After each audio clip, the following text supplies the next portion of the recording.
And I think what we're going to cover today is also a lot to do with the teams fighting, correct? How many people from, I think Survi already asked that question. How many people are here from product, like pure product? See, that's the problem. There's 4 hands in a retention conference. And how many marketers here? Okay, cool. And what is the rest of you, right? Like, what is happening with you?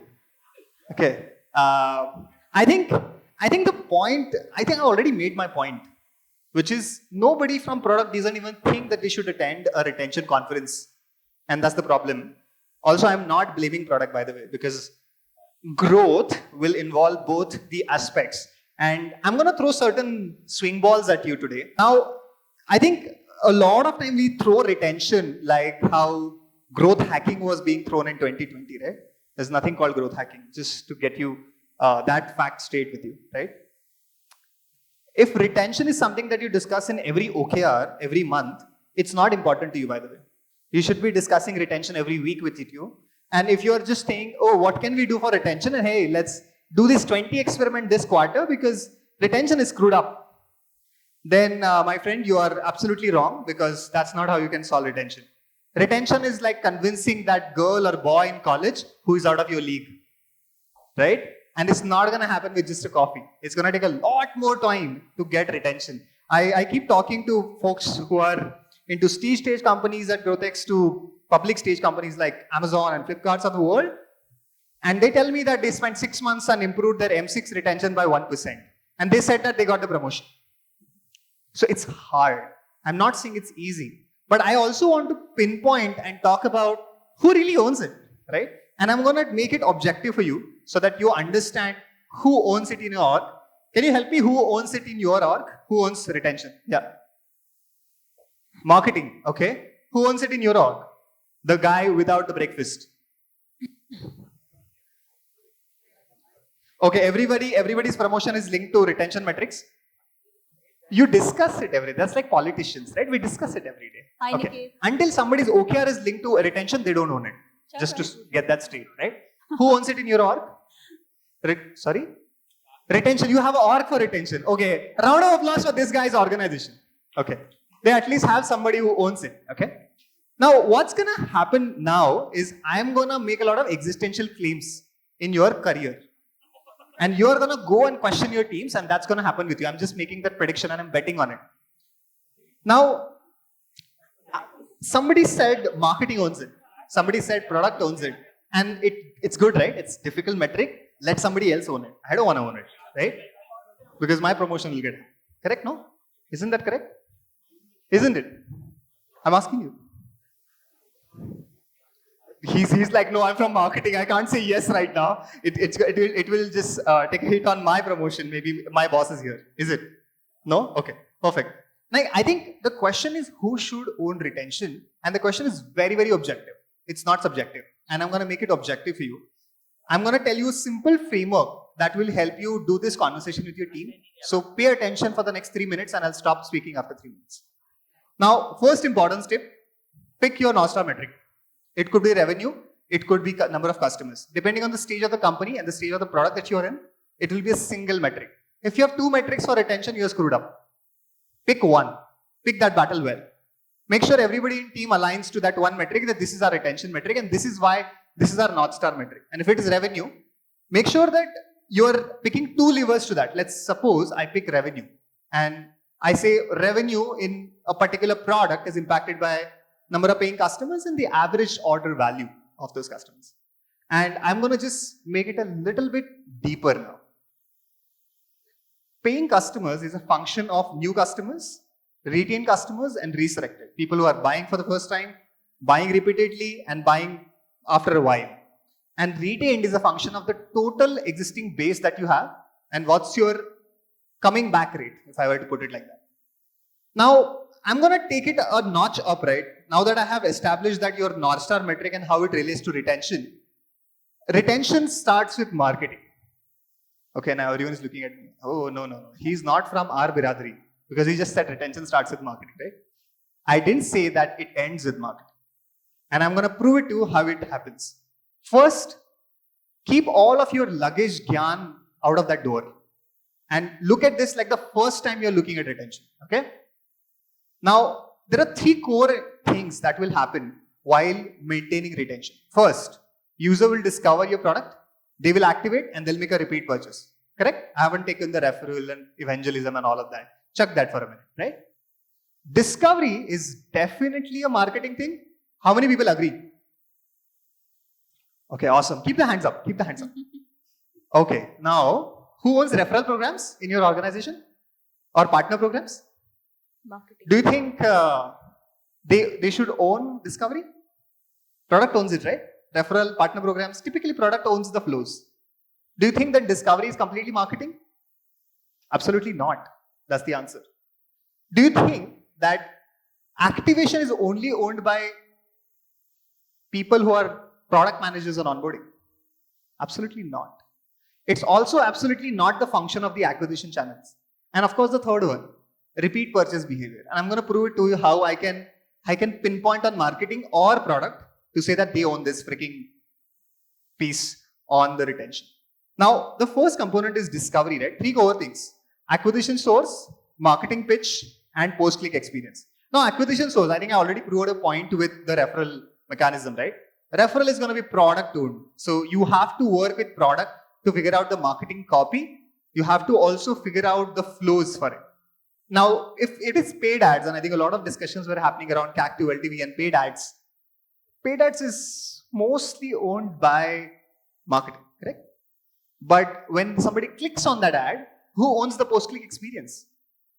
If it's a Play Store, who owns Play Store in your org? If it's a landing page, who owns that? See, product. Now, if I am trying to get a type of customer and I'm not controlling the post-click experience, how am I going to solve for retention? Leave the thought of like making money off that user. And the second component is also the marketing pitch. Are you targeting the right ideal customer? What is the design of that creative? What is the marketing copy written? And the third and the most important one, the post-click one. And I think once that happens, so discovery is definitely not a marketing owned thing. It is also a co-owning with product. And when a user is getting activated, right, there are also 3 core important things. First, if I am a marketer at Zomato and I say that, hey, 50% off on this pizza, just download Zomato. That's what I did with marketing. And when somebody comes and again checks up the pricing for that pizza, it's no more 50% discount. So it's also, you're getting activation, but at what cost? What are the kind of incentives that you're giving? Second is, after they actually come inside the product, I told them it's 50% off on pizza, but as soon as I click on it, I see a philanthropy of restaurants from Meghna's to everything. And the user story is broken, right? What you advertise is not what is happening with the user. And the third and the most important one is somebody bought that pizza from you and you're like, why is this person not ordering again from Zomato? Now, it is your freaking job and it is marketing and product's job to figure out the right copy and the right product flows to figure out the habits. How will you get that user to think that they have to come back for this particular use case? So have you put a trigger? And the last and the most important thing is after the repeat purchase, right? When let's say I make 2 pizza orders, one from Meghna, one from let's say pizza, from a Pizza Hut. How do I make sure that this user will come back to me when they have another intent? And a classical example of figuring this out and figuring product discovery is maybe Amazon. Amazon has really figured it out. Every time you go to Google and search for any D2C product, especially electronics, you will hardly get anything apart from Amazon. Why are they doing it? Because they are trying to build a behavior that next time you even think about a product, I want you to go to Amazon and not come to Google. Right? Now, who owns it? Who owns this product discovery on Google? How many people think marketing owns it? See, everyone is scared right now. They're like, I'm not going to raise hands. Too complex for me. Okay. The second thing is, have you built trust? And a lot of time people think of trust like, what's the average order value that they are buying me from? I think that's just very simplistic way to think about trust. It also has a lot to do with how do you handle refunds? How is your NPS post-order? Right? Also, when they have experienced your product completely and there is a delay. It's also a lot to do with what kind of people trust you at what levels. How is the new user journey happening? How is the existing user happening? retention for a brand new user versus retention for somebody who used your product for the last 1 year. I think there is a lot of nuance there on how you build trust. And the third and the most important one is, have you aligned the incentives? Like, have you made sure that these users have put in so much information into your product that doing this all over again on another product has a lot more troubles? Will you put your whole address and multiple addresses into another Swiggy or Zomato? It's going to be hard. You will only do it if there is like some crazy discount happening, and not going to happen again, right? So have you created those incentives? And this is also true for a lot of fintechs, right? Where you are actually trying to get users to give as much as data, so they're so exhausted that they're not going to put that data again into any other products. And that's the end of everything that is related to retention across product and marketing. Now, if you think about this, there are 3 core components. 1, something that product owns. 2nd, something that marketing owns. And 3rd, which is the brutal common spaces. Now, you must be wondering, okay, Abhishek, let's do the common spaces and let both the teams sync once in a week to do this, right? Do you think that will work? Do you think product and marketing will just sit down every week and solve for common spaces? How many people think it will work? I'm scared right now. I'm like, nobody's answering. It's not a trick question. It's a straightforward question. You have an answer? It won't work. Why won't it work?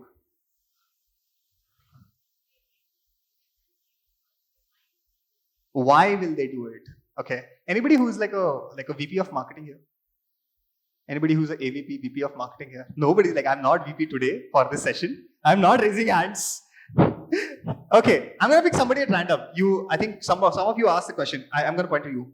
Do you think this will work? And if it will, why? If it won't, why? Why will it work or why it won't work? He's like, नहीं, आज तो ज्ञान सुनने आया था यार, मैं ज्ञान देने नहीं आया था. Customer experience. Customer experience is dependent on marketing?